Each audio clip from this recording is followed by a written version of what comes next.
Setting up your construction yard is crucial for maximizing efficiency with your volumetric truck. Yard sizes and layouts vary, so there's no one-size-fits-all solution. One key factor: turnaround time. The faster you load up with sand, stone, cement, and water, the faster you're back on the road. Ideally, position your truck parallel to the silo so it can load without moving. All trucks can load from both sides, but for water, you may have the option to fill from either side. Wherever possible, minimize movement between materials. If space is tight, you can also back in at a 45-degree angle, using parking blocks for accuracy and efficiency. For smaller equipment, consider using long and flat ramps to ensure safe and efficient loading. Think about water access and power. Some trucks can fill from either side.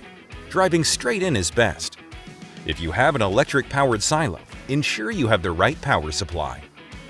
Designate a cleanout area and space for routine maintenance. A proper pit or dumpster is essential, and having room to work around your truck keeps everything running smoothly. Finally, set up your sand and stone bins on an all-weather surface. If you're in a wet area, cover your aggregates to control moisture. In dry areas, sprinklers can help keep the mix right. With careful planning, your yard setup can save you time, reduce headaches, and keep your operation running smoothly.